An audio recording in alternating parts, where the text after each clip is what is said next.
Massaï. Tu vas la laisser sortir, mon vieux Massaï, quand même, hein? Massaï empêche Babette de rentrer. Massaï, laisse-la. Massaï a un comportement extrêmement étrange envers Babette. Il y a deux solutions possibles a priori. C'est soit tout simplement que Babette est en chaleur, soit peut-être une mise bas est imminente. C'est parti. L'objectif, c'est de réussir à faire cohabiter Ziama avec les bongos. On sort Ziama. Tout de suite, c'est la panique à la vue du bongo. Doucement, Loulou. C'est rien, c'est rien.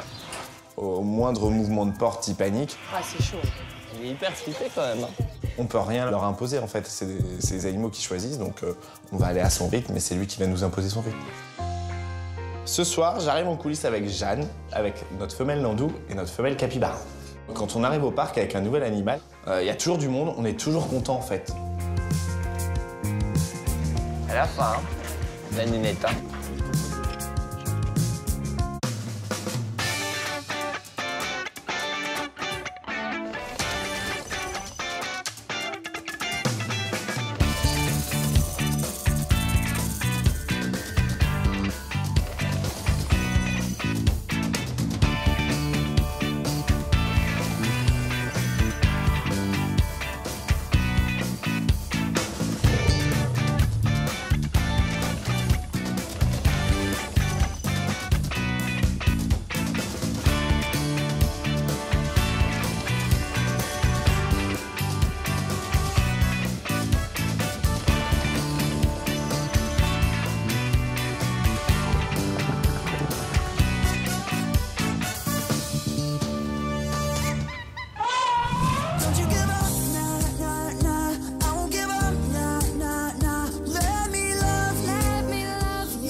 Ce matin, ma mission, ça va être d'aller à la Pampa et puis de checker comment vont nos petits nouveaux. Enfin, deux petites nouvelles. Elles n'ont pas de nom, alors c'est compliqué. À chaque fois, je suis obligée de vous dire nos deux petites nouvelles. Une petite Nandou qui est née en août dernier, donc toute jeune, qui a sa propre loge. Bébé Nandou, comment ça va, petit bébé? Comment ça va, petite pépette? Ça va? Et puis, on a une petite capybara qui, elle, est née en mai dernier, donc un peu plus âgée, presque 1 an. Qui, elle, dort dans la même loge que notre autre capi, mais par contre, la loge est séparée par des grilles parce qu'on ne peut pas encore les mettre en contact, mais au moins, ils se voient. Ils passent toute la nuit à s'observer, se sentir, etc. Ça, de toute façon, pour tous les animaux, en général, c'est bien, hein, une mise en contact visuelle, où ils se voient, ils se sentent, ils apprennent à se connaître, et ensuite, on pourra les mettre ensemble, mais pas directement. Vous entendez bien ou pas, alors? Donc quand j'arrive ce matin, ils sont un peu aux extrémités chacun de leur loge et il n'y a pas vraiment d'interaction pour l'instant. On les voit tous les deux dans un coin, ils se regardent pas beaucoup. Il a trop peur, ce loulou. La Capi est moins flippée que notre mâle, qui lui est assez craintif quand même. N'aie pas peur comme ça. N'aie pas peur, bonhomme.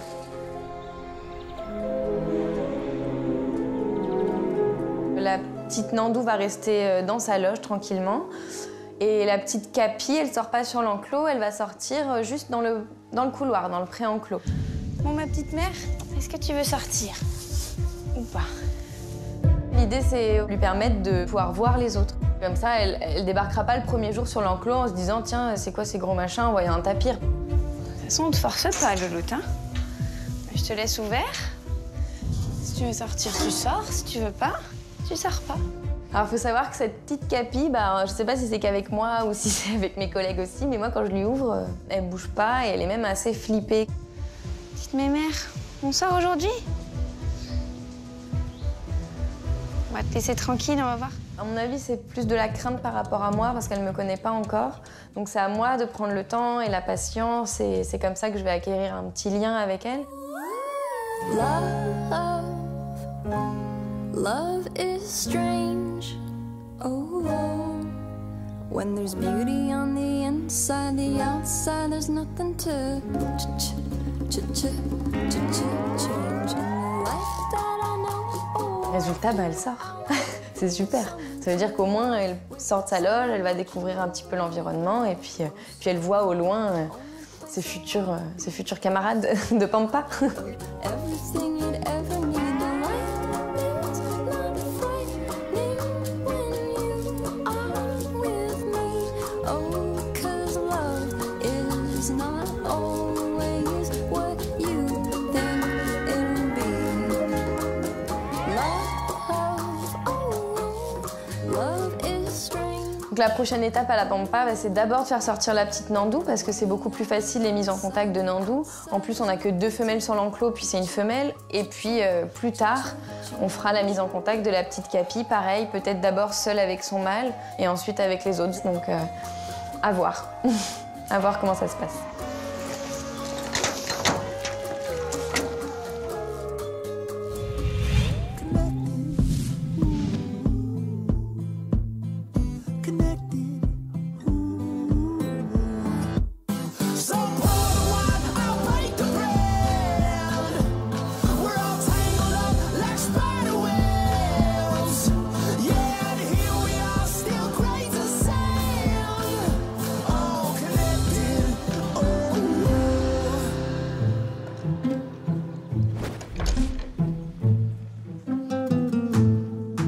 Aujourd'hui, je suis sur le secteur des herbivores et j'en profite pour aller voir nos amis hippopotames et prendre un peu la température.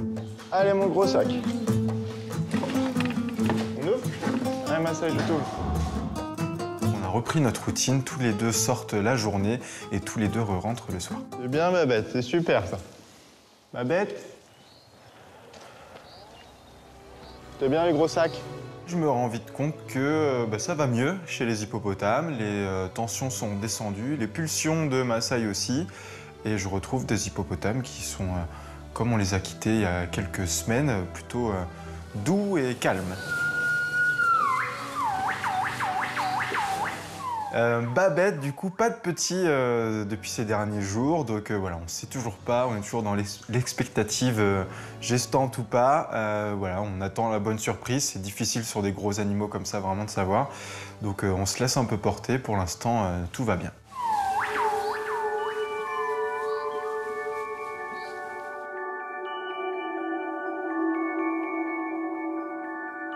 Arrive l'heure de l'animation hippopotame, pour laquelle on présente nos animaux au niveau du bassin. Bonjour tout le monde! Et pour laquelle les visiteurs peuvent proposer un petit goûter à nos amis hippopotames. Est-ce que Babette est vraiment enceinte? Eh ben, on sait pas trop. Pour l'instant, on pense pas, on pense plus, on espère, on croise les doigts, mais on sait pas si elle est juste un petit peu costaud ou s'il y a un bébé. Donc, on va se laisser la place à l'espoir. Voilà. Croise les doigts pour nous. Bonne journée, amuse-toi bien. On a un mouvement par ici, je pense que la femelle va pas tarder à venir.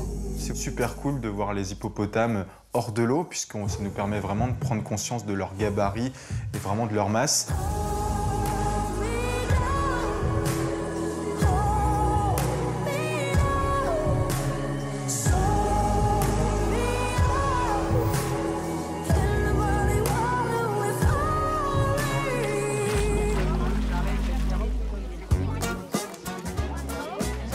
Tu peux, bonne.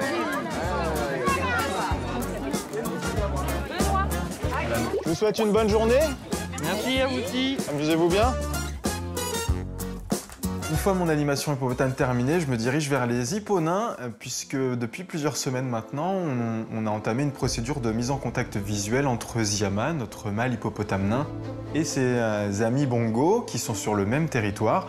Les mises en contact visuelles se passent extrêmement bien. Ziama a vraiment assimilé la présence des bongos à quelque chose de pas négatif du tout. Donc maintenant, il va manger très près d'eux, alors même s'il y a toujours une barrière pour l'instant. Et donc en fait, le matin, très tôt, on sort Ziama et arrivé en fin de matinée, c'est l'heure pour lui de rentrer, de faire place du coup à ses amis bongos et à Jazzy, notre femelle, pour que chacun se partage équitablement dans la journée l'enclos. Un petit crapaud.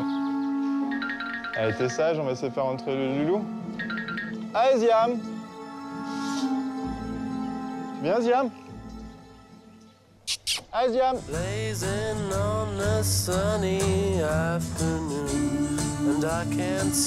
Viens, mon bébé. C'est une mission qui va s'avérer plus ardue qu'elle n'y paraît, puisque Ziama fait un peu de résistance, il a envie de profiter du soleil et de son enclos. Ah, mon Lolo, faut que tu laisses la place à la copine. Là. Ziama, tu viens, mon cœur?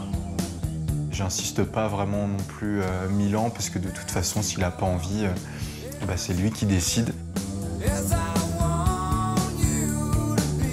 C'est un bon bras de fer qui commence entre lui et moi, et je suis content qu'il gagne cette manche. Allez, 1-0 pour toi, mon chat.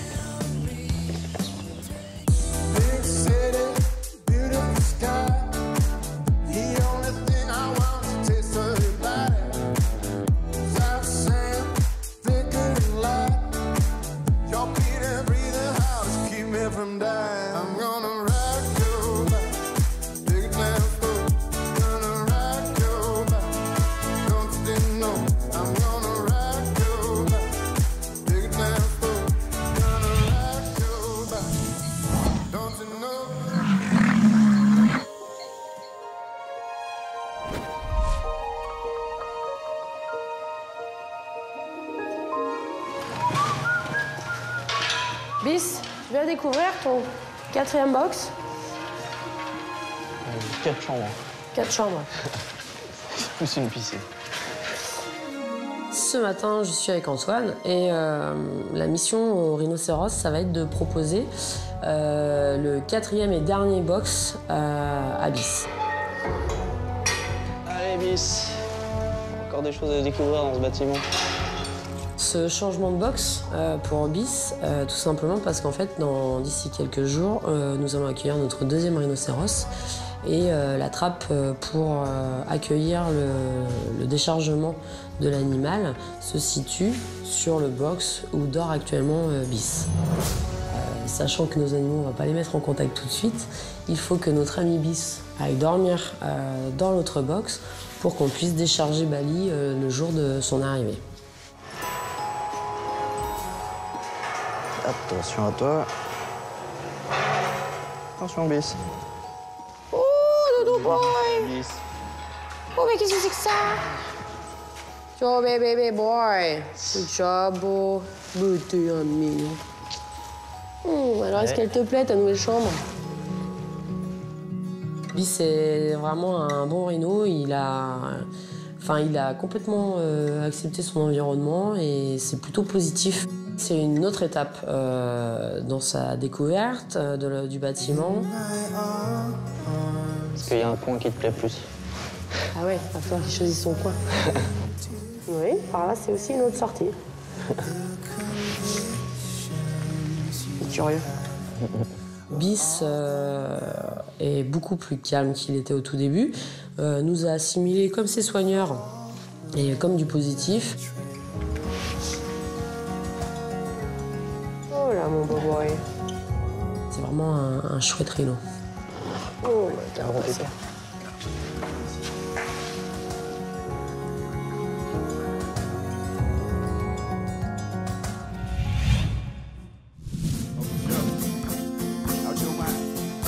Maybe I'm crazy.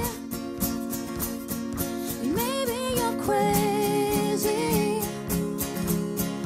Maybe we're crazy.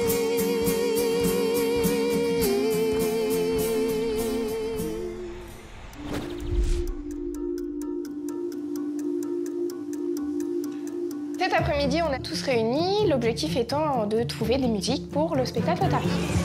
Normalement, tous les ans, le spectacle Otari, on change les musiques. Bon, l'année dernière, on n'avait pas pu le faire.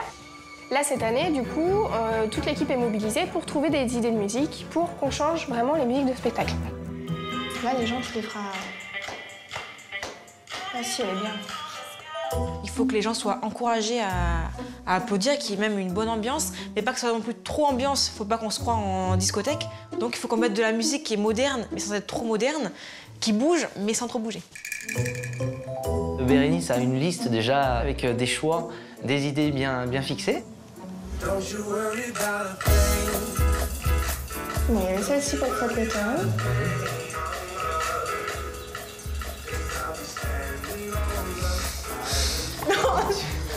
ça ne lui plaît pas? Non. Toutes ces chansons sont un peu, on va dire, rétro ou un peu de... C'est pas la même génération.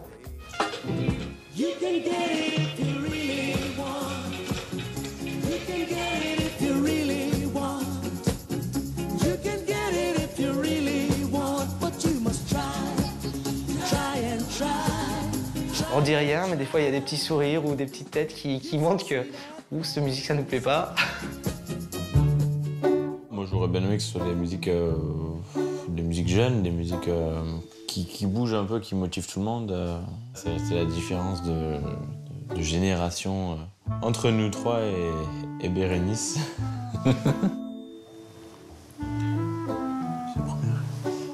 Jonathan propose une chanson un peu particulière.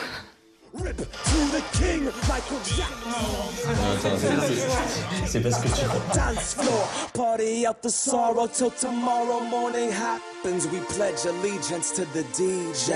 Put your hands up. And we danced. And we cried.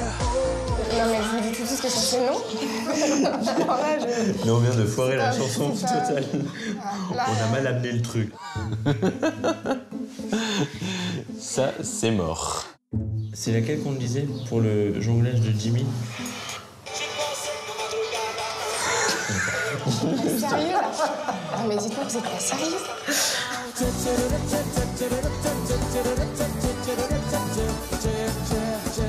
On parle du spectacle Otari, quelque chose qui doit durer dans le temps. Enfin, au moins 6 mois de musique pour nous tous les jours. Ouais, si tu veux. Vous voulez ma mort ou quoi? Non mais ça donnait bien sur le portable. Il y a pas le soleil là, c'est pour ça. J'étais au bout du bout. Je me contenais pour leur dire, mais les gars, vous vous foutez de moi ou quoi? Moi, je suis un peu la vieille qui est là depuis presque une dizaine d'années. J'ai bien en tête que c'est un spectacle familial. Donc je passe un peu pour celle qui dit toujours non, mais voilà, une proposition, 2 propositions, 3 propositions. Ah, on finit par trouver une musique. C'est final, ça va? Ouais. Ça, c'est... Et on est tous d'accord sur au moins sur celle-ci. un final.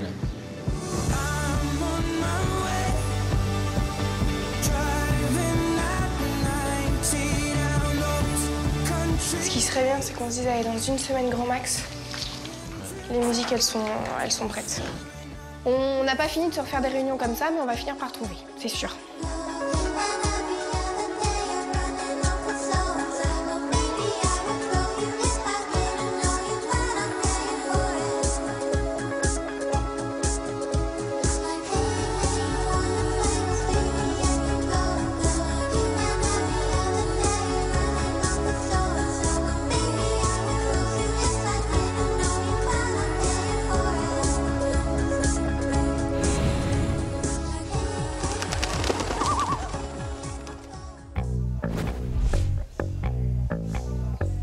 Bon, alors Tanguy, comme je disais à Kataï, on va essayer d'échanger les émetteurs. Cet après-midi, je suis avec Kataï et Tanguy et on se prépare pour le spectacle d'oiseaux en vol libre de 14 h.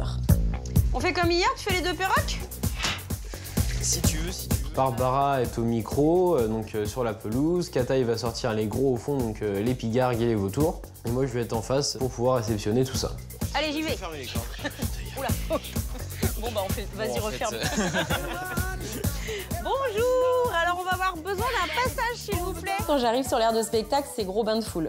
Il y a du monde partout, sur la pelouse, les allées sont bondées, on peut limite passer. Ouh là là, je croyais qu'il y avait moins de monde, mais non. Hein. C'est un spectacle quand même plus agréable quand c'est plein. Mais c'est aussi plus de choses à gérer du coup. Il faut avoir les yeux partout.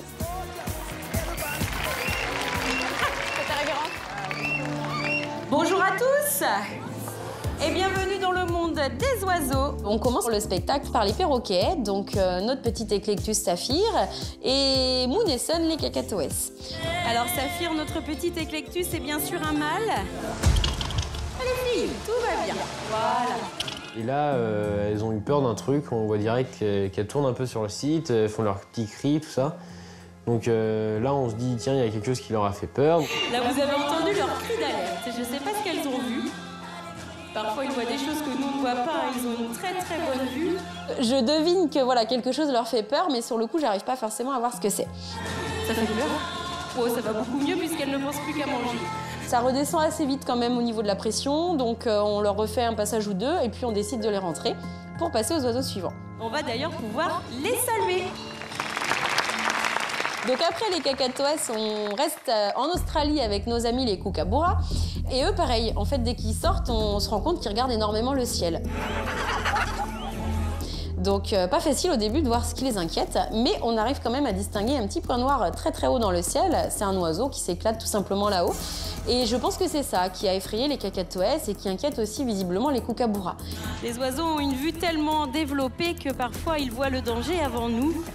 Même si ce n'est pas vraiment un danger, hein, mais eux, bien sûr, à cette distance, ne peuvent pas en être sûrs à 100%. Donc les kookaburras font leur travail aussi, mais pareil, hein, en gardant quand même un petit œil en l'air, on ne sait jamais, des fois que le danger se rapproche, il vaut mieux être prudent. Allez, on va également pouvoir féliciter les kookaburras. Voici le pigargue à tête blanche. Plus tard dans le spectacle vient le tour des pigargues. Donc on sort toujours Cheyenne en premier.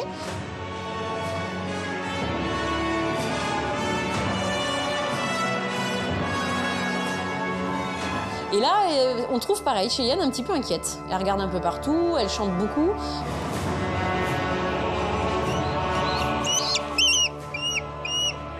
Je pense qu'elle aussi est perturbée par ce qui se passe un petit peu là-haut. Cheyenne, qui est pourtant là pour le coup un prédateur, est quand même très pétocharde, quoi. Pour un pigargue, c'est assez hallucinant, quoi. Cheyenne qui va avoir 17 ans cette année. Et à un moment, je suis avec Dakota au gant, je me retourne et je vois Cheyenne qui part un peu, mais pas sur Grande Tanguy, elle part directement en plaine. Mais elle s'est posée dans un arbre près de Nosy Combat, voilà, parce que les Makikata ont alarmé et que je l'entends régulièrement qui chante. Alors Cheyenne a dû se poser dans les arbres juste derrière, au niveau de Nosy Combat. Du coup, je sais à peu près où elle est. Au niveau du son, j'estime la distance. Mais moi, avec les arbres, je la vois pas du tout, quoi. Oula, elle a redécollé, je pense, vu le cri des lémuriens. Voilà. Je pense qu'elle a fait un petit coup d'enrichissement de ce côté-là. Elle a stressé tout le monde en passant. Et elle revient quand même sur le site, sur nos gants. Donc voilà, tout est bien qui finit bien.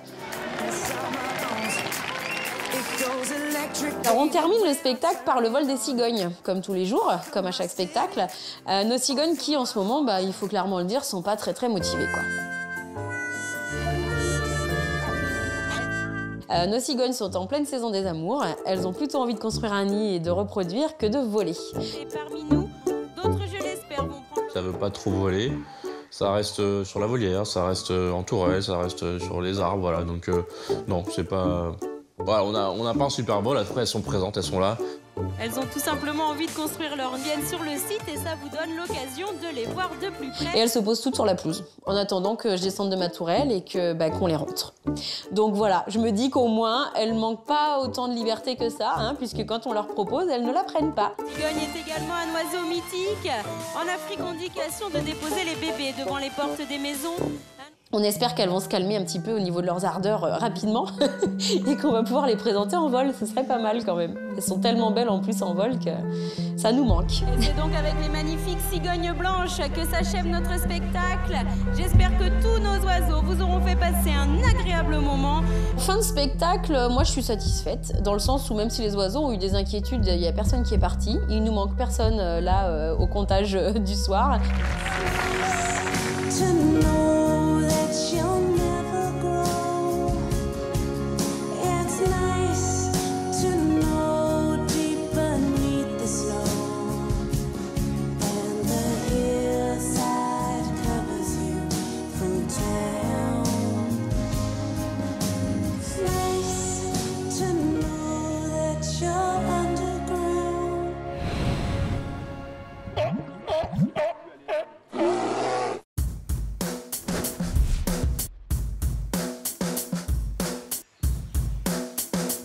Bérénice m'appelle pour aller voir Katinka, faire un point un peu sur les lésions qu'on avait sur les pattes avant de Katine. Alors. Des lésions qui sont en fait des lésions provoquées par des démangeaisons dues à la présence de chenilles processionnaires. Et on sait que chez nos ours polaires, c'est un des enclos malheureusement les plus atteints par ces chenilles. Donc là on voit que c'est légèrement inflammé. Ces petites lésions entre les doigts, en l'occurrence ça n'a pas l'air de la déranger plus que ça pour l'instant. Donc donnons-nous 24 heures de surveillance et puis à ce moment-là on voit. Si vraiment il y a une crise importante à ce moment-là on le fait, mais pas quand c'est comme ça, tu vois. Ma poupée de Jolie. Donc pattes pour des jeunes sans poil, là. Ouais. Donc on avait tablé d'abord pour des soins locaux, qui évitent de mettre l'animal sous antibiotiques. Et en fait, bon, bah, manifestement, ça n'a pas suffi. Et à y regarder de plus près, on voit bien là qu'aujourd'hui, on a des plaques environ voilà, de 5 cm de diamètre, avec une peau un peu purulente, du poil collé. Voilà. Bon, bah là, on va pas avoir le choix que de traiter avec des antibiotiques. Ah ouais, là, il faut. Bon, bah ok. Mais on peut pas faire autrement. Donc c'est pas très joli, donc dans ces cas-là, bah, je vais devoir traiter et donc mettre Cathy sous antibio pour résoudre ce problème-là, j'espère définitivement en l'espace d'une dizaine de jours à peu près. Bon. Ça marche. Bon bah d'accord, donc le traitement antibio 10 jours à peu près. Hein, ça roule. On est sur une prise de médicaments 2 fois par jour, alors le plus tôt possible le matin et le plus tard possible le soir, de façon vraiment à couvrir toute la journée et qu'elle soit protégée en termes de bactéries ou autres et d'infections sur une journée complète. Si. Il l'a passé la commande? Normalement, oui. D'accord.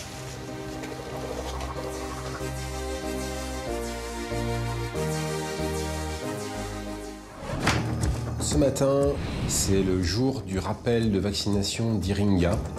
Je tire sur l'épaule, mais là, pas de chance, la seringue explose. Bon, il faut la refaire, elle a explosé. Donc pas d'autre choix que de refaire ce vaccin, avec un petit stress supplémentaire parce que j'ai pas d'autres cupules de vaccin et voilà, c'est ma dernière. Ce matin, grande nouveauté pour moi, je suis toute seule à la mini-ferme. Récemment, on a eu pas mal de naissances. Et du coup, en fait, malheureusement, il y a des mamans qui ne s'occupent pas forcément de leurs petits. Et du coup, bah, pas le choix. Nous, on fait les mamans, en fait. Ah, c'est pas mes doigts qu'il faut téter. Là, il est là. Voilà. Super garçon. Comment tu vas, mon loulou? Ça va? Cookie, il a une dent qui bouge, il est en train de perdre une dent.